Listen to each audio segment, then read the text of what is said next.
Hello, it is an absolute pleasure to be with all of you here today. We have an extremely distinguished panel, and this is a most distinguished and timely event.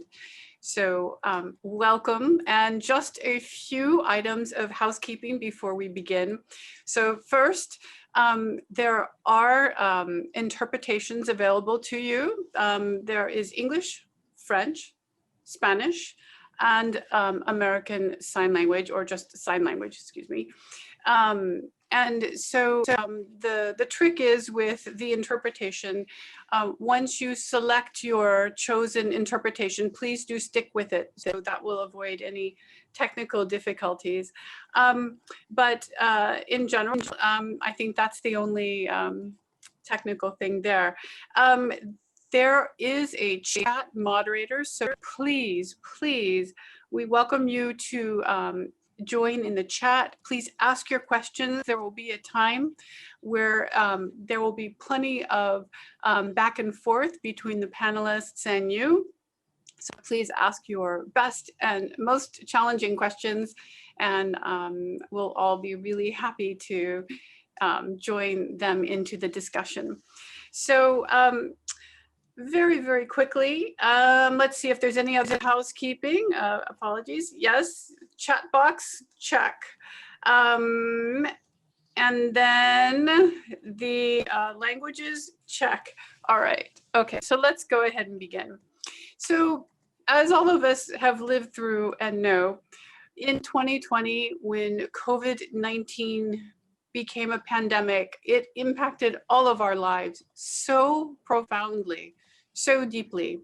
And as we all know, there has been much suffering, and the suffering has been disproportionate in many very complex ways.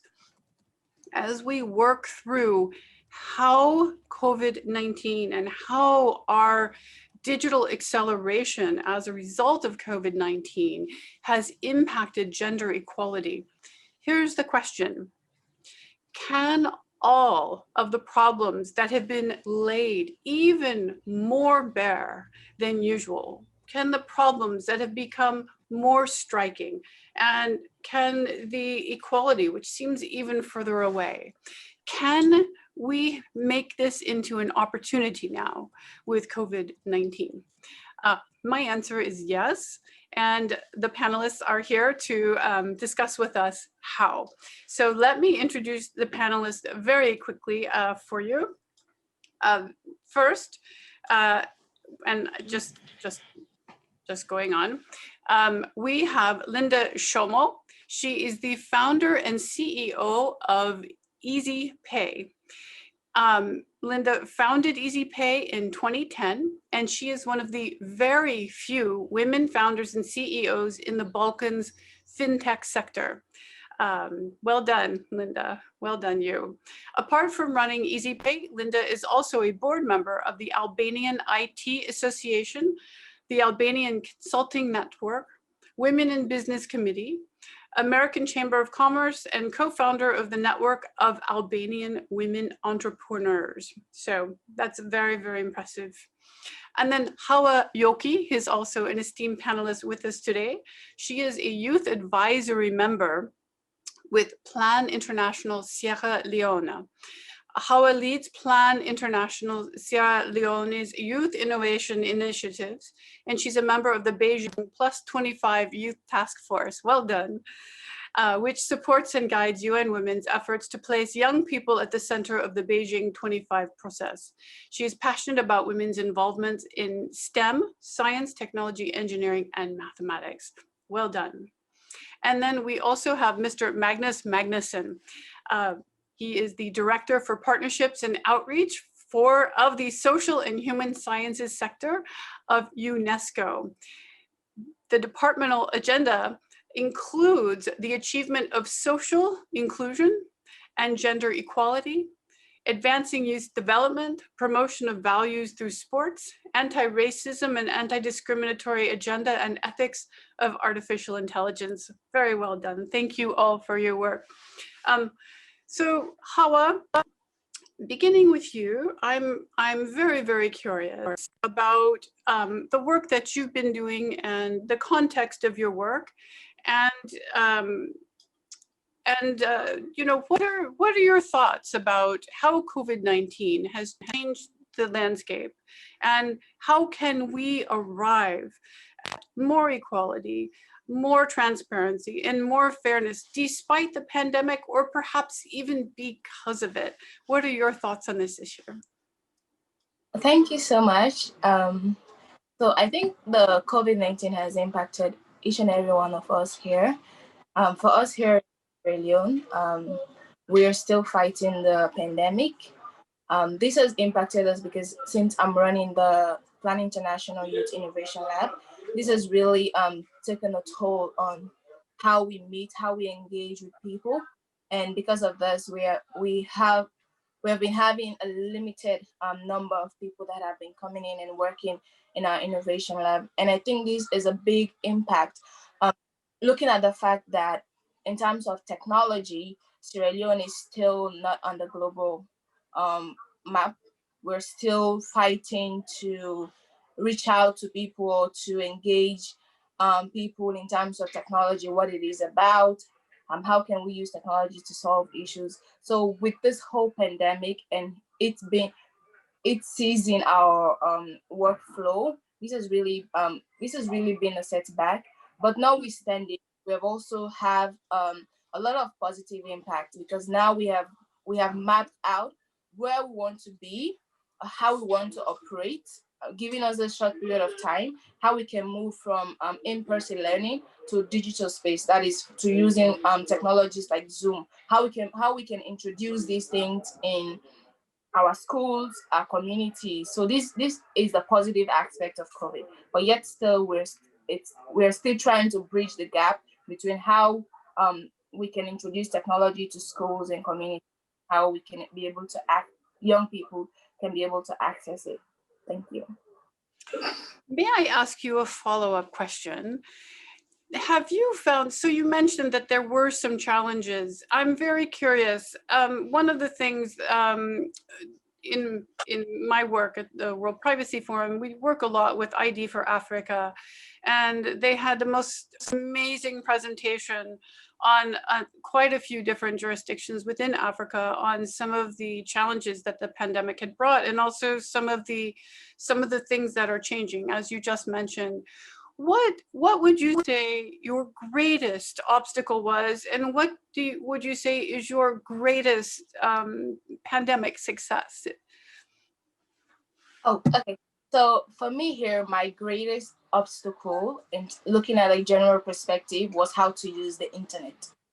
Because this is something, the internet is something that is not really introduced here in Sierra Leone. Like, not everybody have access to it in the first place. When you go to the interior part, when you go to schools, we don't have internet in our schools, in our most of our universities. So this has been a big challenge, because when we notice that most of the classes have been moved online, we see a high number of pupils that are not studying, or that did not study. We see a high number of dropouts.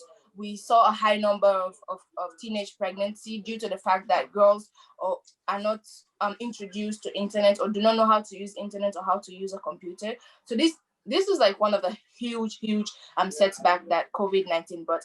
But then looking at the positive side, we were able to see this as a problem, and now we're finding solutions to it. So where there is no internet, they have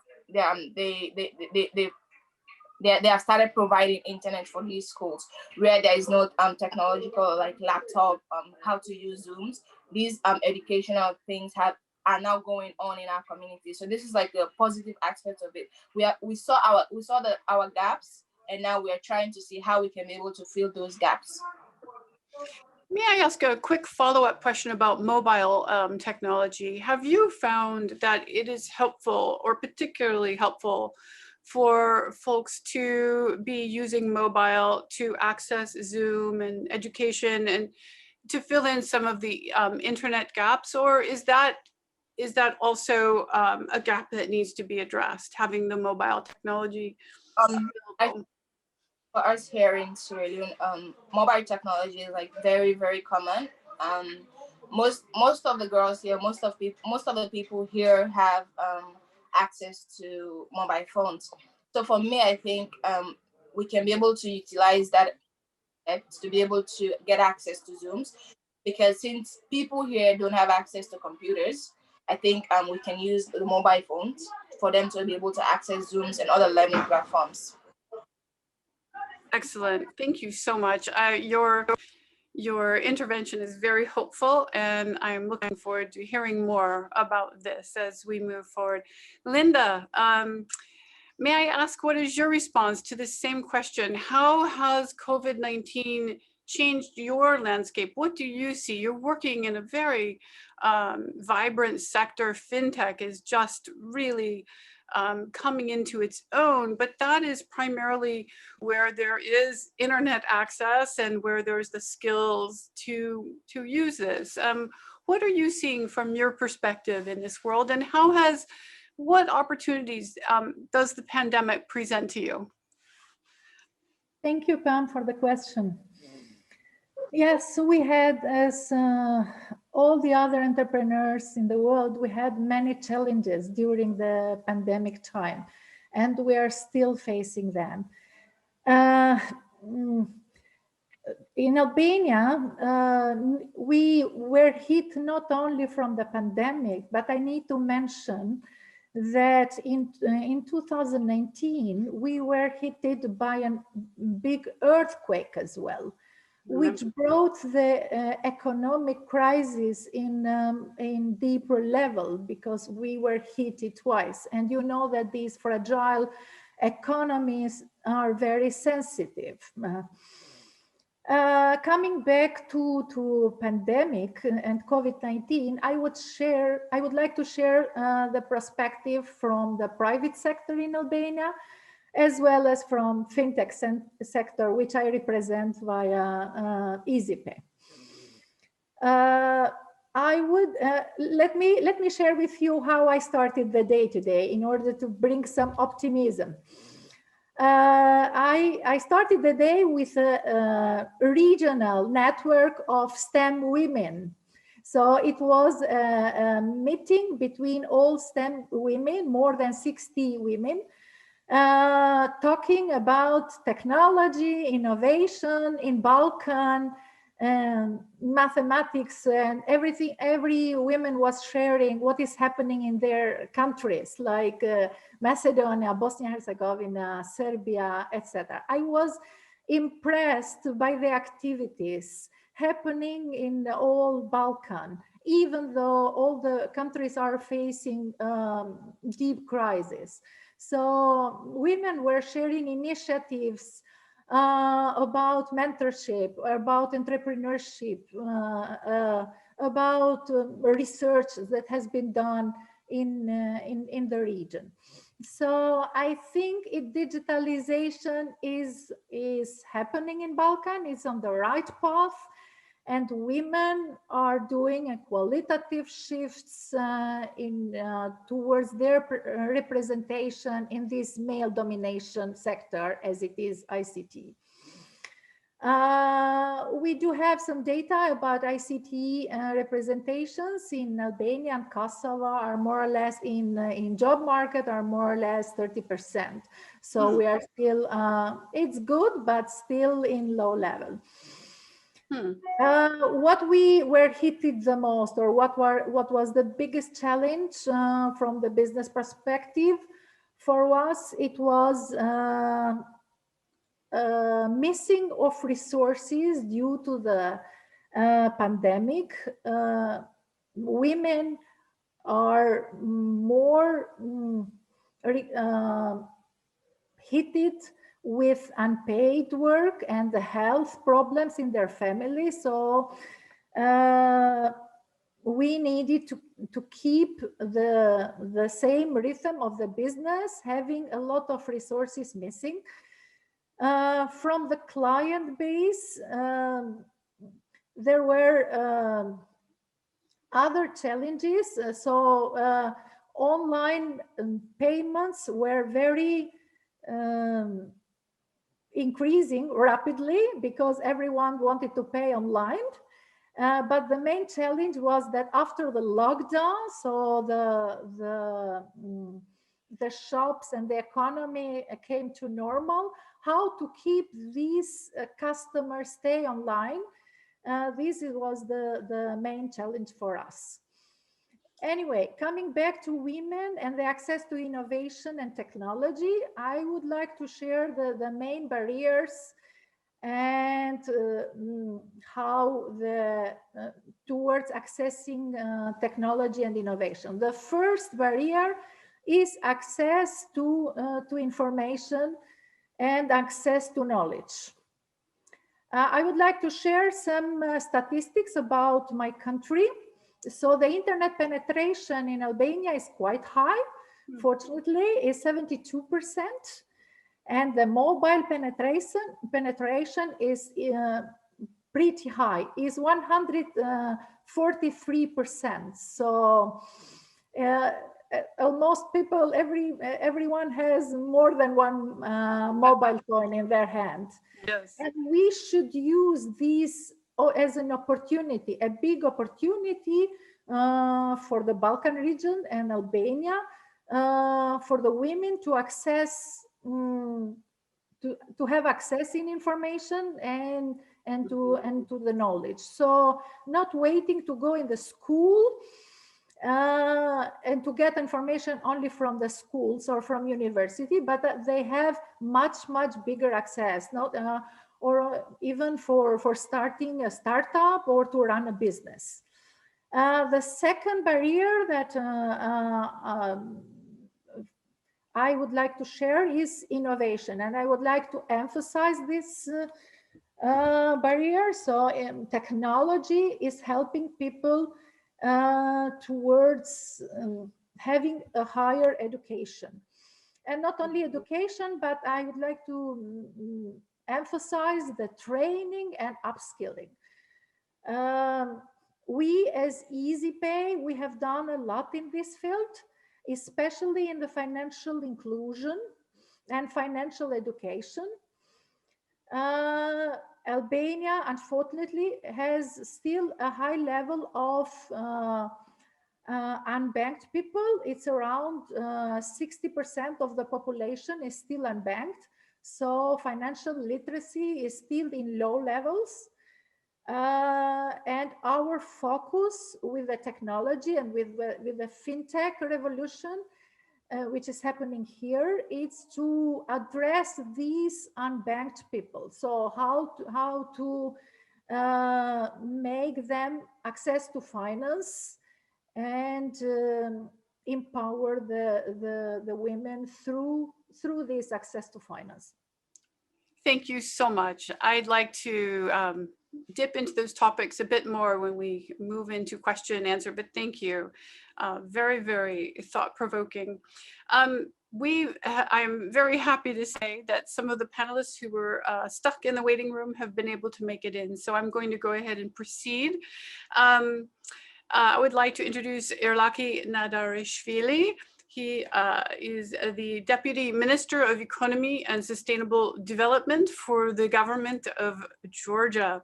And Mr. Nadarishvili, we have been discussing how the pandemic, even though it has been absolutely profoundly problematic for the entire world and has brought so much suffering, in what ways might it be a possible,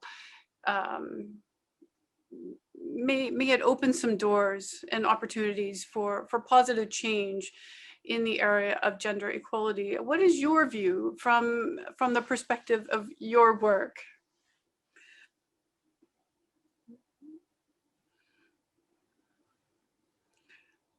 Hello, greetings everyone.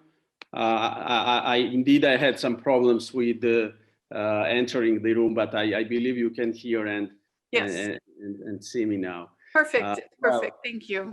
First of all, thank you for this interesting question, but let me first tell you a little bit about Georgia's innovation ecosystem development in recent years.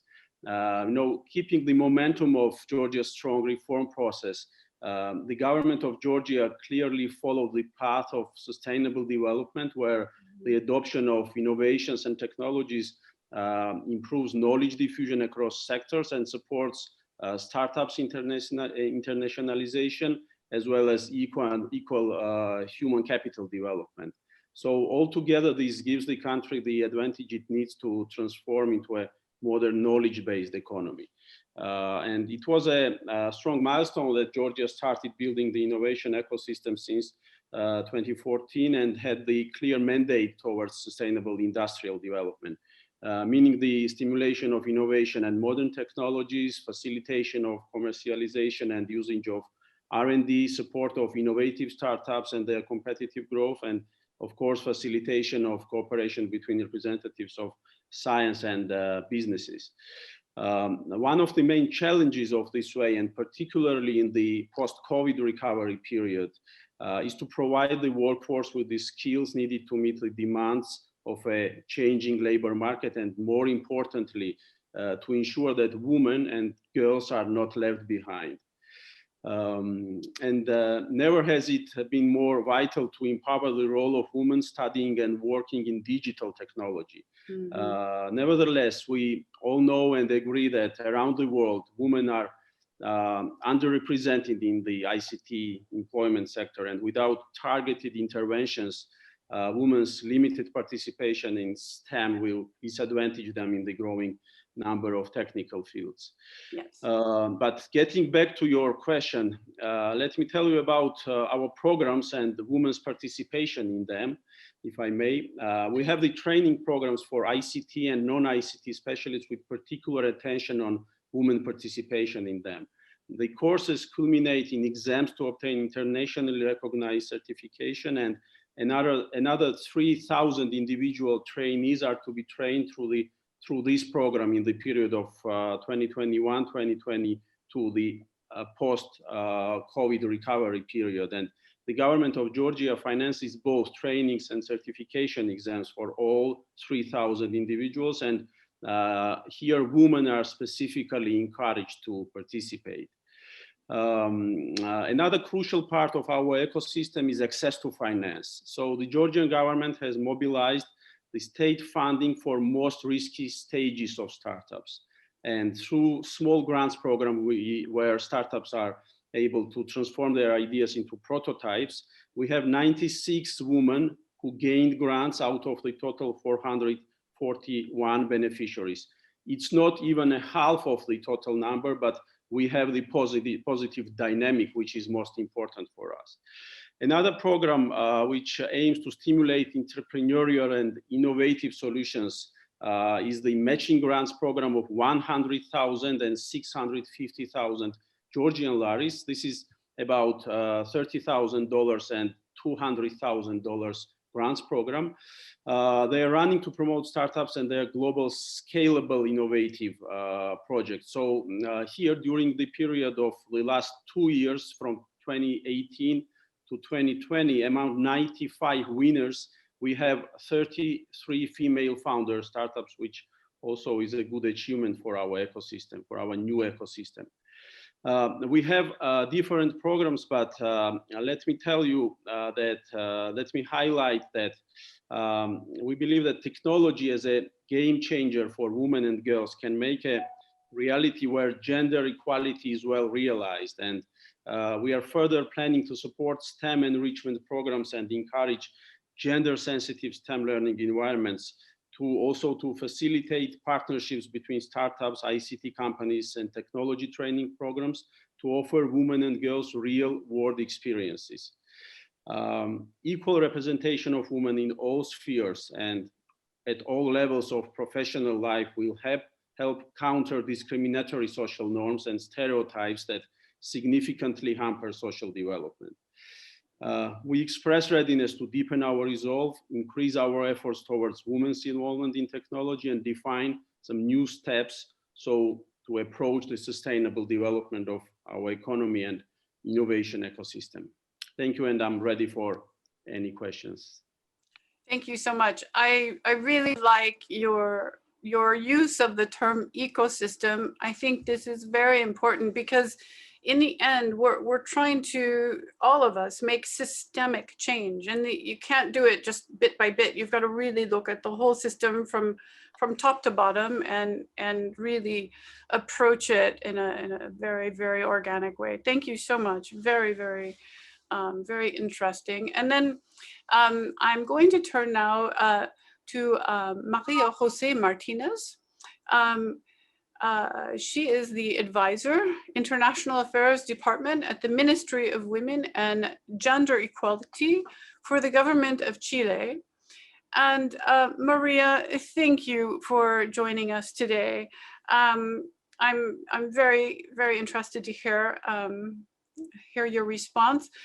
You have had a lot of success and experience very specific to putting STEM programs and policies in place for women in Chile. Could you please expand a bit on some of the interventions specifically that you've put in place so we have some good exemplars to ground our discussion? Muchas gracias, Pam, por la presentación y por la pregunta. Buenas tardes a todos y todas. Es un honor para mí estar acá representando a Chile, sobre todo nuestra calidad de líder de la Coalición de Acción de Tecnología e Innovación para la Equidad de Género del Foro Generación Igualdad. Y también, al igual que el panelista que me antecedió, me gustaría poder contarles un poco en breve del contexto que estamos viviendo en nuestro país y luego más en específico de las distintas iniciativas que estamos tomando e impulsando para incentivar la participación de las niñas y mujeres en las áreas de STEM. Como ya mencionaron algunos otros panelistas, la pandemia en nuestro país no ha sido una excepción y ha dejado al descubierto múltiples desigualdades en el acceso, en las competencias, en el uso de herramientas tecnológicas y también la participación y liderazgo de las mujeres en la industria de la ciencia y la innovación. En nuestro país, pese a que las mujeres estadísticamente acceden a más años de educación que los hombres, es mucho menos probable que las niñas y mujeres puedan acceder o optar por dedicarse a carreras en los campos de la ciencia, la tecnología, la ingeniería y las matemáticas STEM. Sin embargo, y aquí me gustaría citar a una destacada joven programadora chilena, Valentina Muñoz, las niñas, y en nuestro país esto es una realidad, no nacen sintiéndose menos capaces en las áreas científicas o tecnológicas, sino que es el contexto social el que perpetúa esa idea.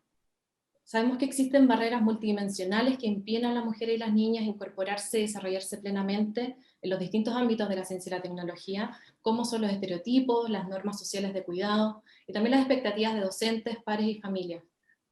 Los estudios han señalado que en Chile la brecha de género de las hombres y mujeres graduados en carreras STEM es 5 puntos mayor al promedio de la OCDE y es aún mucho mayor en comparación al promedio de otros países de Latinoamérica.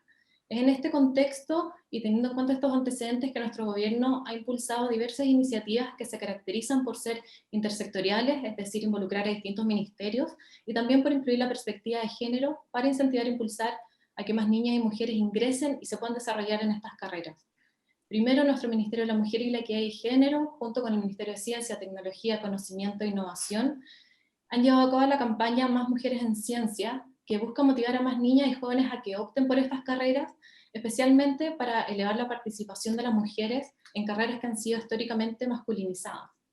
Además, a comienzos de este año, presentamos una radiografía de género que revela las inequidades de nuestro sistema, y en la misma línea invitamos a la ciudadanía a participar de la primera consulta pública para elaborar una política de igualdad de género en las áreas de ciencia, tecnología, conocimiento e innovación, para incorporar las visiones del público general y también de la sociedad civil, e incorporar sus comentarios en un documento que tenga como eje garantizar el acceso de mujeres, integrar el enfoque de género en I+D, y también fortalecer la institucionalidad para mejorar las políticas públicas desde sistemas más diversos. Asimismo, nos sumamos a trabajar con UNESCO en el programa STEM and Gender Advancement, SAGA, cuyo fin es mejorar la situación de las mujeres en estas áreas y reducir la brecha de género en todos los niveles de educación e investigación, y específicamente recolectar datos desagregados por género, identificar brechas y mejorar el diseño de políticas públicas para aumentar la visibilidad y el reconocimiento del trabajo de las niñas y mujeres en estos campos de ciencia y tecnología. Además, con el Ministerio de Educación desarrollamos un plan de trabajo de educación con equidad de género para promover el acercamiento temprano de las niñas a estas áreas, derribar mitos y sesgos que las alejan de acceder a estos ámbitos, y también fortalecer modelos y ofrecerles role models para que ellas puedan generar nuevas perspectivas antes de iniciar sus carreras. Y por último, también estamos trabajando en materia de cooperación internacional, que les podría contar un poco más en la sección de preguntas y respuestas, pero estamos muy orgullosos y entusiasmados de ser líderes de la Coalición de Acción de Tecnología e Innovación, y desde allí estamos construyendo nuevas vías para lograr la plena participación y el liderazgo de mujeres en las sociedades digitales, y desde ya los dejo invitados a sumarse al trabajo de la coalición que se lanza mañana, y al cual esperamos que se sumen no solo con sus voces, sino que también con compromisos audaces y concretos para que entre todos podamos lograr una transformación digital equitativa. Thank you so much. I appreciate that so much. And I would like to hear more about this as we move into question and answer this spectacular work. Thank you. Thank you so much. And now I would like to introduce to you Margarita Yepes. She is the co-founder of DataLat. Elle est la cofondatora de DataLat, emprendimiento ecuatoriano que promueve el uso efectivo de los datos abiertos y la tecnológica para promover soluciones innovadoras a problemas locales. Negocios internacionales, trabaja con proyectos de industria, creativización y tecnológica cívica. Lidera proyectos de vinculación con la comunidad y el uso de datos abiertos para la toma de decisiones. Welcome, and thank you for being here. What is your response to how COVID-19 has changed equality for women and children?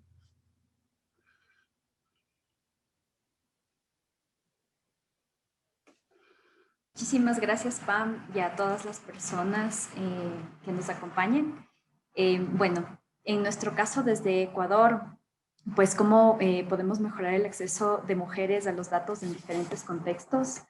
En Ecuador hemos hecho diversos esfuerzos para que más mujeres puedan acceder a datos de calidad. Durante la pandemia provocada por el COVID en 2019, pues sin duda nos permitió ver la dificultad que tenemos de acceder a datos de calidad, al menos en Ecuador, para que estos datos nos sirvan para la toma de decisiones. Sin lugar a duda, en Ecuador hemos dado algunos pasos muy importantes en términos de datos abiertos para que podamos analizar esa información y de esa manera trabajar en el desarrollo de políticas públicas que puedan apoyar a que mujeres y niñas no solo accedan a la tecnología, sino que empiecen a trabajar en otros temas que son de relevancia en asuntos de innovación, tecnología y demás. Sin embargo, en 2020, de abril a mayo, se dio a luz la política de datos abiertos en Ecuador, y nosotros desde DataLat, en conjunto con más organizaciones de la sociedad civil, como con academia, instituciones públicas, estuvimos trabajando para que esta guía de datos abiertos pueda ahora servir para la toma de decisiones. Es así que en Ecuador estamos trabajando con diversos colectivos, tanto de mujeres que necesitan acceder a estos datos para analizarlos, por ejemplo, en términos de violencia, de género, o de acceso a fuentes de información seguras para combatir contra la desinformación. Entonces son como esos pequeños pasos que hemos dado a raíz de la pandemia, y que actualmente sabemos que necesitamos datos de calidad en formatos reutilizables para promover también una cultura de datos alrededor, en donde mujeres puedan acceder y crear políticas públicas en conjunto con diversas instituciones. Es así que también vemos muy de cerca y estamos aprovechando muchísimo desde sociedad civil que estemos ahora como parte de la Alianza de Gobierno Abierto, justamente para promover este acceso a datos. Varios de los panelistas mencionaron anteriormente lo importante que es que existan datos de calidad para la toma de decisiones e inclusive para trabajar en disminuir estas brechas digitales. Es lo mismo que estamos buscando desde Ecuador fervientemente para que podamos acceder a esta información, generando espacios de diálogo en donde hay diversos actores, desde la empresa privada, que en muchas ocasiones suele ser satanizada, pero en muchas otras ocasiones hemos logrado generar espacios de diálogo en donde trabajan sociedad civil, academia, instituciones públicas y las mujeres, sobre todo en espacios de tomas de decisiones de estas organizaciones para que puedan trabajar en pro de acceder a datos de calidad, ¿no? También vemos muy de cerca lo importante que es desde la educación insertar una cultura de datos, o sea, que niños, niñas puedan acceder, inclusive analizar datos desde tempranas edades. ¿Y a qué me refiero con esto?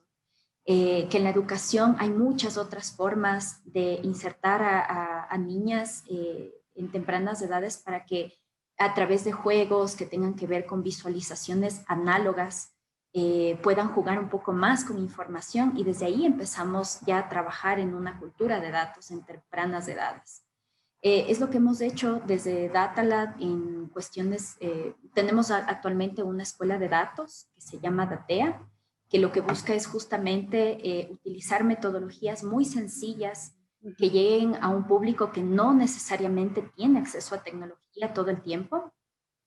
Y esa es la forma en la que sabemos que nosotros podemos apoyar a otras comunidades que no manejan tecnología, que no tienen una computadora, una laptop, pero sí tienen un dispositivo móvil y pueden trabajar con ello también como una herramienta para educar, que es algo que también mencionaron los panelistas. Y por eso creemos que la educación debe empezar con una cultura de datos en tempranas edades e inclusive motivar a muchas niñas desde el análisis de datos análogo para que ellas puedan ya trabajar con cifras muy pequeñas, solamente como para este ejercicio, como un poco como lo que se hace con, o sea, en este caso con tecnología cívica y con metodologías muy sencillas en donde se utilizan colores, imágenes, que son muy importantes para potencializar también la elección de una carrera que está más relacionada también a ciencias, tecnología, matemática, en donde las mujeres en Ecuador también ocupan espacios todavía entre un 40% aprox o un poco menos, que están todavía insertadas en estas carreras de tecnología que son tan importantes y menos aún en temas de datos, ¿no? Entonces tenemos a movimientos de mujeres como Python Girls, Our Ladies y otras comunidades de mujeres que trabajan justamente con más mujeres para que se promueva este acceso y uso de datos de manera mucho más sencilla en diversos públicos, no solamente con tecnología, sino como les mencionaba, de manera análoga también. Eso es lo que les puedo decir. Thank you so much. I'd like to dig down into that a bit more in question and answer. I think that you are doing amazing work. Thank you so much. Thank you. And then Mr. Magnusson, I have not forgotten about you at all. And again, just to remind, Mr. Magnusson is Director for Partnerships and Outreach of the Social and Human Sciences sector at UNESCO. So the question for you, this is work that UNESCO, I mean, this is a huge part of the core mission of UNESCO.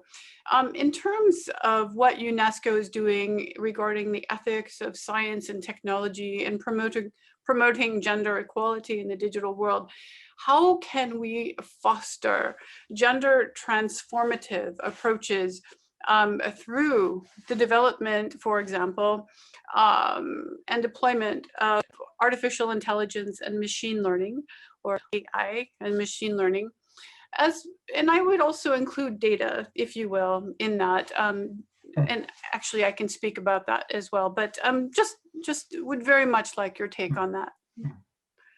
Thank you very much, and it's a pleasure to be part of the panel.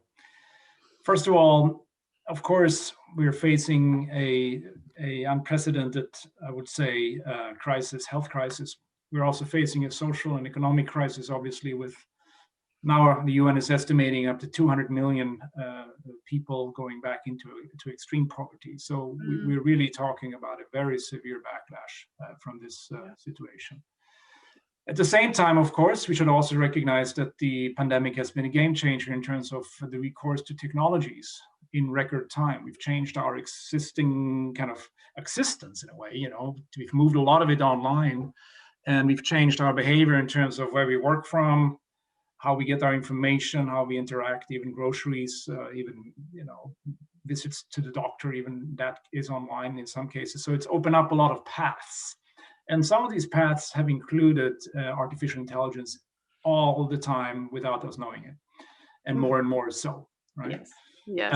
So in fact, with us just changing our behaviors, we've also already taken on board artificial intelligence applications without really realizing in many cases, I would say. So this brings kind of the question that you posed, and the ethical dimensions of AI. And relational ethics is adaptive, and ethics is one area of UNESCO's work. It allows for adjustments that respond to how people and technologies interact with each other and change each other. So the result is a method for practicing ethics that critically assesses the situation, imagines different ways of living, and builds the structures that make those lives possible. So ethics, in a way, is a third path. You have kind of a scientific path to finding solutions. You have a political path, and you have an ethical path, which asks some different questions, right? And these questions regarding the pandemic were quite specific. And also the UNESCO experts did have two statements that were issued on the pandemic. But we know that the artificial intelligence world is a male-dominated one. The World Economic Forum estimates that 3 years ago, only 22% of AI professionals globally were women. And recent statistics suggest that now this percentage has decreased to 12%. So only 6% of software developers worldwide are women. And one of the many consequences of this relative absence of diversity and gender parity in this sector is development of biases in programs, in algorithms that further gender stereotypes and marginalize women and girls. This is a fact. And examples are many. This goes from voice and face recognition performing much worse for women than for men, meaning that AI systems are not developed with women as consumers in mind, to search engines, or personal assistants replicating harmful gender stereotypes. UNESCO's a publication called "I'd Blush If I Could," in addition to outlining the persistence and severity of the gender gap in digital skills and providing recommendations to address this problem, the publication also examines exactly how AI voice assistants perpetuate harmful gender stereotypes. The title actually of the publication is a response that Siri used to give, not anymore, when a user would tell her, "Hey Siri, you're a," and I won't say the word. And this reaction was changed in 2019, but it was still used for 8 full years since the technology's wide release in 2011. So this is why it is important to be mindful of all of these inequalities and biases, and to proactively work at building an inclusive, transparent, and accountable artificial intelligence ecosystem which represents our diverse societies. And the full participation of women and girls as both consumers and producers of AI innovations is crucial to the development of an inclusive digital world. And because AI systems can inherit, reflect, perpetuate, and exacerbate existing gender stereotypes and other social biases, they can also overcome them and promote more inclusive mindsets, attitudes, and behaviors, particularly if we go very deeply into the data sets, and not generally, but specifically. And this needs to be in each subsector. We can't talk about this generally. You have to go into each subsector and see how these databases are constructed.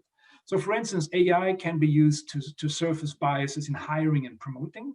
That is the case with automatic screeners highlighting adjectives, considering as masculine in job descriptions that discourage women from applying for leadership positions. So specific words can be picked up by AI that then discriminate against women. This is happening. We know that's happening. With that in mind, UNESCO is working to deliver the first global normative framework in the field of AI. And we recently held a global consultation with high-level experts from around the world who provided us with the detailed pictures of how AI impacts women negatively. And we drafted together with these experts a draft recommendation on the ethics of artificial intelligence that we hope will be used as a guiding template for regulating AI in the future after adoption by UNESCO member states, 193 member states, hopefully in November this year. And it's because the AI revolution needs a moral compass. That's why we do this. And profit cannot be the only incentive. So the foundation of this recommendation is respect, protection, and promotion of human dignity, human rights, and fundamental freedoms. And no human being should be harmed physically, economically, socially, politically, or mentally during any phase of the life cycle of AI systems. On the contrary, quality of life should be enhanced through AI systems. So in this regard, UNESCO's recommendation will help governments regulate the AI sector to do three things: to overcome the built-in gender biases found in AI devices, data sets, and algorithms by ensuring inclusive AI development teams, representative training data, and formal assessments of the impact of AI practices on gender. Improve the global representation of women in technical roles and in boardrooms in the technology sector by investing in digital literacy and ensuring incentives for gender parity in the public and private sector. And finally, to create robust gender-inclusive AI principles, guidelines, and codes of ethics within the industry.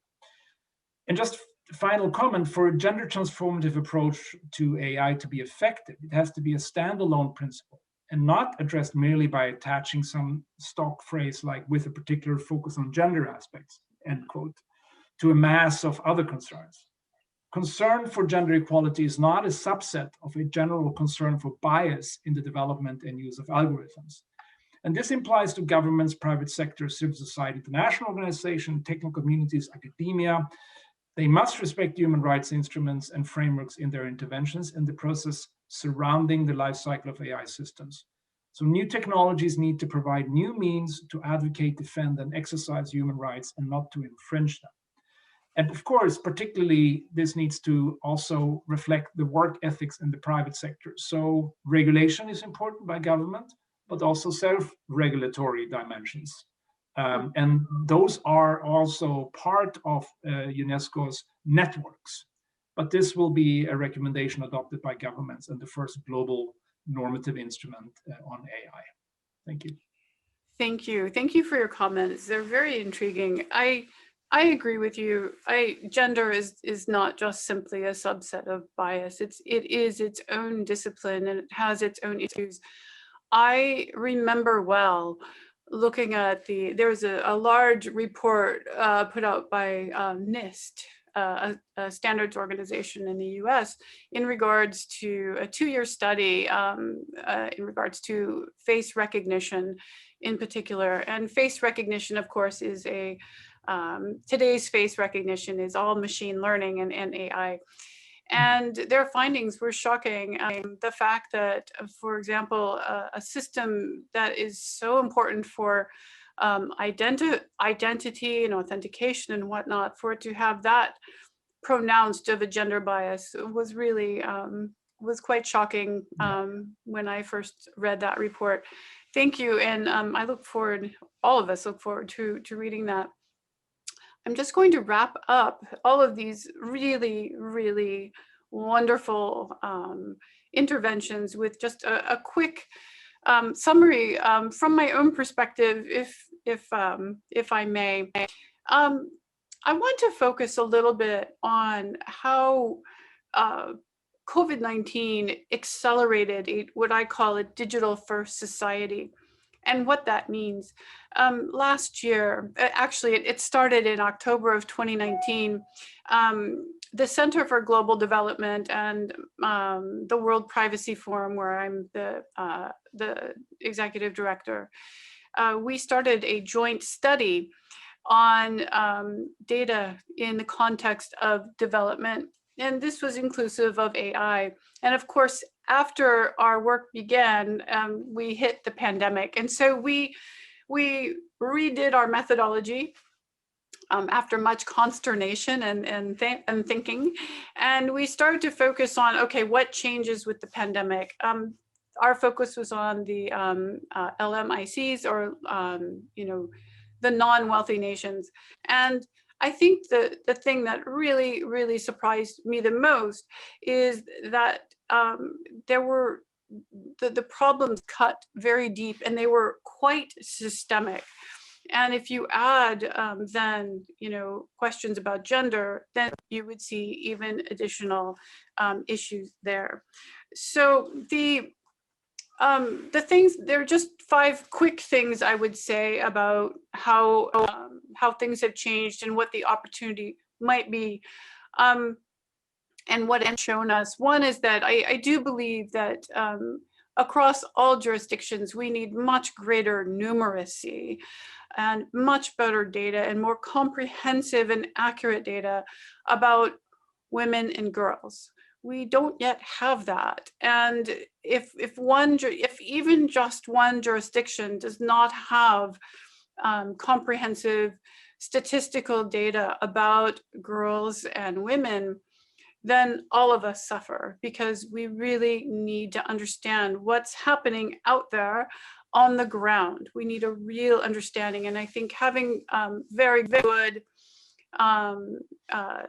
data collection that's disaggregated for women and girls safely, with a lot of protections around how that data is used, then I think we would all be better off. And then several of you mentioned something I think is very important, which is that we need to involve women and girls in design. And I heard you all say things that I would have said. So several of you talked about institutional design. Some of you talked about, data systems and learning systems and access to the internet. I would add that it's very important that we include women and girls in the design and function of identity systems. If you look throughout the world, one of the linchpins for data really is how we are identified, and do we have access to government issued identification. This is a very deep topic, but it's also quite central to the question of gender, because sometimes in jurisdictions, what you'll find is that most men have an ID and most women don't. And when you get on the ground and start asking women and girls why they don't have ID, it's usually very simple. It's because they didn't have a mobile phone, or sometimes it's because the place where you had to go sign up for ID was frightening, or not too far away, or other barriers that would be very simple to solve. And where certain companies, there are a variety of mobile operators, for example, who took this on and decided to move, for example, identity stations in the market, so that when women went shopping, they could just sign up without having to go to any extra errand or place. So simple design thinking like this, I think, is very important. And then just to finish up, several of you also mentioned leadership. I really believe in leadership training for all girls and women, and to allow people to have the skills of leadership. And it is a skill. It's not some hazy gift that comes to us. It's a learned thing, and women and girls in all countries, in all jurisdictions, can learn these skills. And I think a real effort to focus on these would be very, very important. So we have arrived at the time for us to interact with questions from the audience. So I'm going to go ahead and select some of these. So let's take a look. All right, I see a lot of great questions. So this is a great audience. We're very, very lucky. Okay. So Magnus, I think this may go to you, but please, if there are any other panelists who would like to jump in on this, please just raise your hand and let me know, and I'll come to you after. But Magnus, how would you do these two things? How would you incorporate specifically the gender perspective into algorithms? That's part A. And then part B would be, how could we move on to a serious approach regarding smart cities with a gender perspective? That is a phenomenal question, both of them. But Magnuson, what are your responses to that? Well, thank you very much for that question. Indeed, two very good questions. Let me start with the cities aspect. I mean, inclusive cities is an area where UNESCO actually is working. We have a network of inclusive cities called ICAR globally and ECAR for the European one that looks particularly at inclusivity and anti-discrimination of all forms. And mayors come together and exchange lessons learned and approaches. And what we hear from these hands-on experiences very much is what you already said, Pam. You know, it really comes down to working with young people, men and women, to change stereotypes in families, in school, and be mindful also of stereotypes that circulate on the internet. I think it's very important to be, at least to try to be on top of it for particularly younger, for youth and children that are starting to use the internet, but also to ensure. And these are all the stereotypes in terms of, math, engineering. There was a study done by the OECD where the number of girls who say they want a career in engineering or computer science is as low as 2%. Where does that come from, right? You're not born with that, right? That you don't want to work on computer science. This is something that the girls are socialized into, right? And with that, teachers potentially as well. So it is at that level. I think also when it then comes to the planning of cities, you have to include women, obviously, and also young girls, young women, so youth women, in the planning of city-related policies and decisions. And in several cities around the world now, you can see the emergence of youth councils, where women and young men are sitting together, in some cases even have a voice, a deciding voice, like in some cities in Finland. In other cities, at least, have an advisory role for decisions, right? So co-creation, different generations, but particularly have women involved in the decision process. So that's one aspect, and many others, I would say, on the city level. On the first question, I'm not an expert on algorithms, but I think, algorithms are based on data. So it comes back to the data dimension. Of course, an algorithm is designed by a computer specialist to do certain things and pick certain things up and leave other things out. Provide, maybe also within big data, provide solutions. What's great about AI is we should never forget all the positive things about AI that can really, promote the achievement of the SDGs if used correctly. AI is great in analyzing big data, for example, without biases, right? In fact, if you count all the human biases that we use without knowing, and an AI application can actually be much more unbiased. But when the data, in fact, includes biases from the start, it is very difficult to control it, right? So I think the answer to that, I think, should be that, as I said earlier, you have to go into very specific data sets. You have to understand what data sets are being used for what algorithms and AI applications. And this goes generally for AI, particularly in these days when we've talked about the risks and benefits of AI for years now. It doesn't really make sense to talk about it so generally. You really need to go into the granularity of it. The devil is in the detail, as they say. And that's really true for AI and algorithms and the data they're based on. Thanks. Yes, I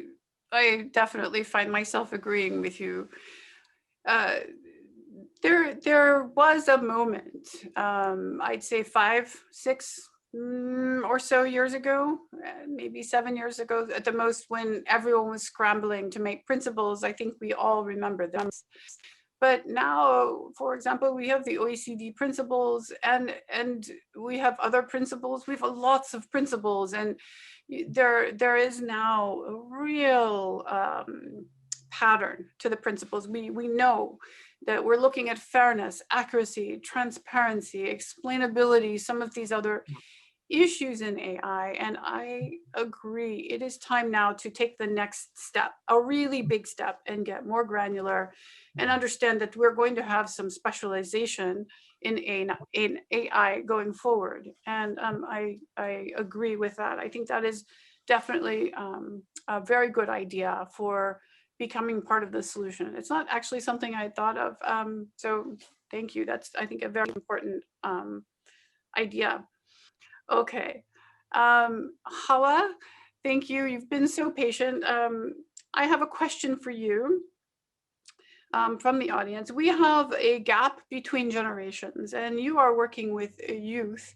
And so I'm particularly interested in your response. So the question is that because the millennial generation just simply grew up with the technology, but didn't necessarily have to go out and gain a lot of skills. They just learned how to adapt the technology to their lives. What happens for women and girls when this has happened? What happens if they don't have the same kinds of opportunities within the current labor market, especially with technologies from Industry 4.0 or the very latest technologies? Is this something that you see? Do you see that there is, the millennials just simply kind of like, driving a car, they know the technology, but they can't, look inside the machine and correct it, so to speak, or to fix it? Or what is your perception of this? And if this problem exists, what would you propose to do to close this gap? Thank you so much. That is a very great question. So yeah, looking at young people, especially for here in Sierra Leone, I can definitely tell you that they have knowledge about technology. They know how to operate a cell phone even without teaching them. They know how computer works. But then coming back to their, learning this as a skill, learning this as something that they can earn from, that is something that is missing. So what we normally do, so working at the lab, you find out that there are kids that comes in and they know everything that is happening there. They know how the machines works, but then in terms of the component, they don't know. So basically what we do is we teach them the component, which is very, very much important. So we notice that the idea is there, the knowledge is there, but then how can we improve in this knowledge? How can we be able to use that knowledge to create something that is meaningful meaningful in the community? So basically, we teach these kids, we teach them about how this component works, what we can do. Let's say, for example, there is so my work mostly is solar energy. They can come in and they know how these things work, but then in terms of measurement, like how many watts of energy is needed to power certain appliances. So we have to teach these kids, and then they can be able to apply these things with their knowledge. So it's basically like you notice that they're fast learners in terms of technological appliances. So it makes our works very, very easy. But then definitely I can tell you that the idea is there, the knowledge is there, but then they need to go more in depth of that knowledge. So that is where we comes in. So we teach them more about what the in depth of that knowledge that they have. That's incredible. Thank you so much. That is a great answer. And I am absolutely grateful that you were here to provide that perspective. Thank you so much. I have now a question in Spanish for Maria Joseph Martinez and Margarita Yepes. Is there someone who can read this in Spanish so that I do not mess that question up like I did the last time I tried to read Spanish? Is there someone who can do that? Hola, buenas tardes, María José y Margarita. Mi nombre es José y yo le voy a leer la pregunta en español. ¿Cómo pueden las empresas tecnológicas privadas contribuir a reducir la brecha digital que afecta a las mujeres de base y a las actividades económicas que desarrollan mayoritariamente en la informalidad? Y la segunda parte de la pregunta es, ¿cómo extender algunas de las medidas e iniciativas digitales que han sido efectivas durante la pandemia para ser más inclusivos con aquellas mujeres que tienen menos acceso? Gracias. Disculpen, una pregunta. ¿Esto es solo para mí o también para María José? Both. Para las dos. Ah, para las dos. Perfecto. Gracias. Entonces, disculpa, ¿puedes repetir nuevamente, porfa, la primera pregunta porque se cortó muchísimo? Ok, la primera parte es, ¿cómo pueden las empresas tecnológicas privadas contribuir a reducir la brecha digital que afecta a las mujeres de base y a las actividades económicas que desarrollan mayoritariamente en la informalidad? Perfecto. Muchas gracias. Ok. Y la segunda parte de la pregunta es, ¿cómo extender algunas de las medidas e iniciativas digitales que han sido efectivas durante la pandemia para ser más inclusivos con aquellas mujeres que tienen menos acceso? Ya, perfecto. Gracias. Perfecto, muchas gracias. María José, si te parece, como tengo el micrófono abierto, la respondo muy rápido yo. Y ya, perfecto. Bueno, en la primera pregunta, ¿cómo podrían las empresas privadas? Bueno, nosotros desde el Data Lab somos una fundación, pero nos hemos llevado gratas sorpresas con cámaras de comercio y empresas que trabajan en temas de tecnología, con las cuales hemos podido realizar diferentes tipos de capacitaciones abiertas al público.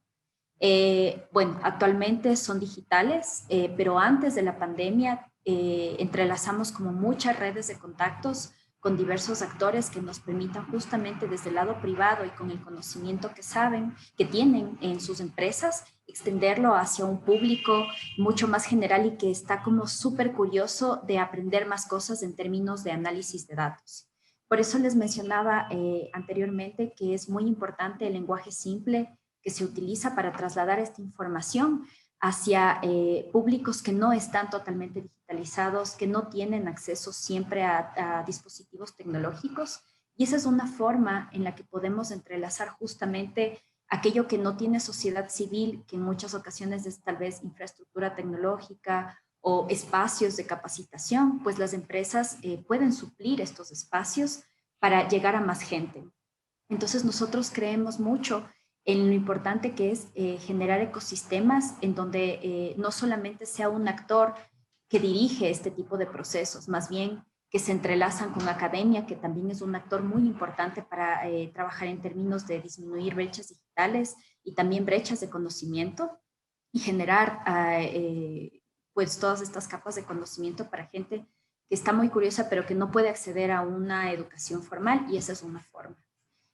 Por otra parte, iniciativas que nos han funcionado muy bien desde Ecuador es aquellas en donde se hace como pequeños espacios de capacitación con herramientas muy puntuales que sabemos que a la gente le puede servir muchísimo para aplicarlos en el día a día. O sea, no todas las personas pueden pagar una licencia de una plataforma para analizar datos, pero tenemos un Google Spreadsheets que nos permite trabajar en eso. Entonces son como estas formas también en donde vamos dirigiendo herramientas que a la gente le permite trabajar de manera mucho más accesible y que no necesitan pagar una licencia.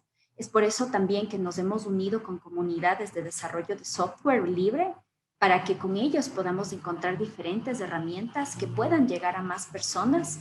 Lamentablemente ahorita muy digitales, sí, pero en el momento en el que ya podamos dar pasos más seguros de modo que se empiece el proceso de vacunación y demás. En muchos países de América Latina yo creo que vamos a abrir espacios nuevamente en donde abrimos a estas personas que pueden aprender a través del uso de herramientas que no son solo digitales, ¿no? Sino nuevas formas de hacerlo también sin acceder a tecnología, sino de manera análoga. Listo, creo que me extendí. Disculpa, María José. Gracias. Thank you. Gracias, Margarita, y gracias, Pam. Bueno, para responder, primero que todo, muy buena pregunta, y me gustaría responder un poco en distintos niveles. Primero hablar de acceso a las mujeres que o no tienen acceso o tienen un acceso muy limitado.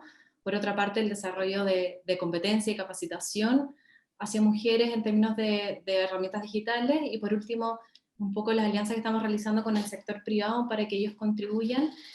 Coincido con lo que señalaba Margarita, en que hay muchas iniciativas que hemos implementado a propósito de la pandemia que de todas formas llegaron para quedarse. Por ejemplo, en términos de capacitación y de entrega de herramientas básicas para mujeres, de competencias digitales para poder, tanto a nivel de usuario, intermedio o incluso más avanzado, poder ocupar y hacer uso de la tecnología. El año pasado creamos un programa que se llamaba Mujer Digital, que contó con actividades de capacitación para más de 12.000 mujeres en el país, y que, dado el éxito que tuvo específicamente por la contingencia, es que un programa que decidimos repetir este año, volver a ampliar. Este año estamos ofreciendo más de 59 cursos abiertos para mujeres que cuentan con acceso a Internet, y esperamos poder replicarlo hacia adelante. Pero un paso anterior a eso, en términos de acceso, sabemos que en Chile hay hogares que o no están conectados por temas técnicos de localización, lugares donde no llega conexión, o bien también tenemos muchos hogares en que, especialmente los hogares más vulnerables, que sabemos que en Chile mayoritariamente son liderados por mujeres, que no cuentan con los medios para poder contar con Internet y dispositivos móviles en su casa, y para ello estamos junto con CEPAL trabajando en un programa propuesto por ellos de crear una canasta digital básica.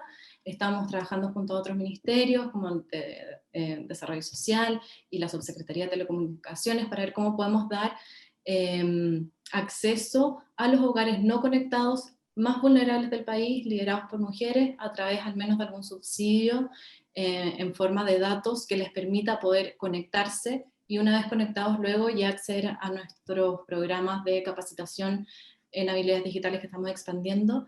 Y en cuanto al sector privado, sobre todo en temas de participación de las mujeres en la industria tecnológica, nosotros creemos que son un actor y socios claves, y hemos estado trabajando con ellos. Por una parte tenemos una alianza con el BID y con Laboratoria, que creamos un programa Emprender Conectadas, que permite a emprendedoras que no tenían conocimiento, o bien muy poco conocimiento y un nivel de usuario bastante bajo en herramientas tecnológicas, poder capacitarse en estas herramientas, no solo emprendimiento, sino que de habilidades digitales, para poder escalar y potenciar sus negocios a través de las nuevas vías de comercializar que sabemos que son a través del mundo digital.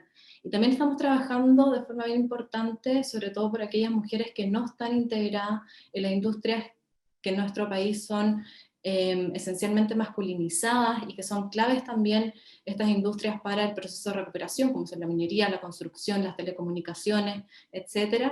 Hemos instalado distintas mesas, como la mesa de mujer y minería, y construcción, energía y telecomunicaciones, para avanzar directamente con los gremios y con las empresas de estas industrias en programas de acción afirmativa y también de concientización de la perspectiva de género, para que estas mujeres no solamente puedan ingresar a estos distintos ámbitos laborales, sino que también puedan escalar y no contar con obstáculos horizontales que no les permitan llegar a puestos de decisión y liderazgo.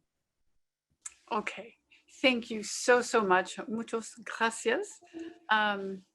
Okay, so this conversation feels like it has only been 3 minutes long. You have all been fantastic.